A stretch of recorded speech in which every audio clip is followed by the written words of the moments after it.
टाटा समूह को भारत के सबसे विश्वसनीय ब्रांड्स में गिना जाता है। इसी टाटा समूह के 84% स्टेक होल्डिंग वाली एयरलाइन एयर एशिया से यात्रियों का भरोसा टूट रहा है।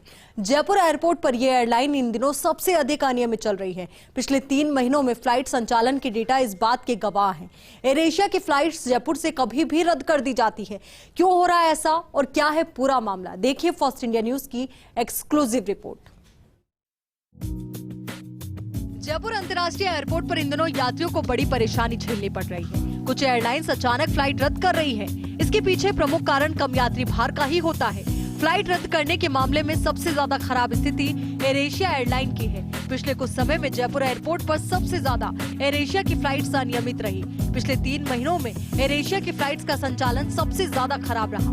4 जनवरी से लेकर 4 अप्रैल यानी पिछले 3 महीनों में जयपुर एयरपोर्ट से एयर एशिया की कुल 6 फ्लाइट्स संचालित हुई, लेकिन इनमें से केवल 2 फ्लाइट्स ही नियमित रूप से चल पाई, जबकि बची हुई 4 फ्लाइट्स करीब आधे दिनों में रद्द रही।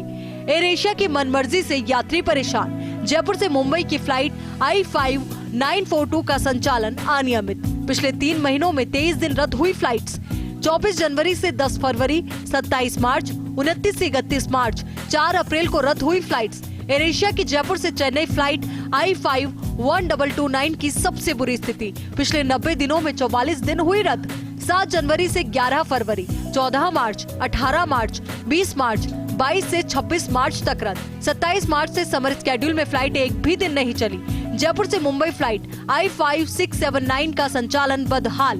पिछले 90 दिनों में 43 दिन रद्द हुई फ्लाइट्स। 8 जनवरी, 10 जनवरी से 10 फरवरी तक रद्द। 12 से 14 फरवरी, 19 से 21 फरवरी और 25 से 28 फरवरी तक रद्द। एयर एशिया की जयपुर से दिल्ली फ्लाइट I-5789 का संचालन सबसे खराब। पिछले 90 दिनों में से 49 फ्लाइट्स हुई रद्द। 8 जनवरी से 20 फरवरी, 22 से 24 फरवरी, 6 मार्च, 21 मार्च को रद्द हुई फ्लाइट्स। जयपुर एयरपोर्ट पर एयर एशिया एयरलाइन के 8 साल पहले ही शुरुआत हुई थी। तब ये कहा गया था कि एयर एशिया लो कॉस्ट होगी और नियमित रूप से समय पर संचालित होगी, लेकिन रद्द फ्लाइट्स के आंकड़े बताते हैं कि एयर एशिया एयरलाइंस पर से यात्रियों का भरोसा डगमगा रहा है। जब फर्स्ट इंडिया ने एयरलाइन के जनसंपर्क प्रतिनिधि से पक्ष जानना चाहा तो उन्होंने जवाब नहीं दिया। इस बीच चर्चा ये भी है कि एयर इंडिया को टेक ओवर कर चुका टाटा समूह अब एयर एशिया और एयर इंडिया एक्सप्रेस का मर्जर कर सकता है। लेकिन सबसे जरूरी ये है कि एयरलाइन पहले नियमित फ्लाइट संचालन कर यात्रियों का भरोसा जीते। इसके बाद ही बेहतर प्रदर्शन की उम्मीद की जा सकेगी।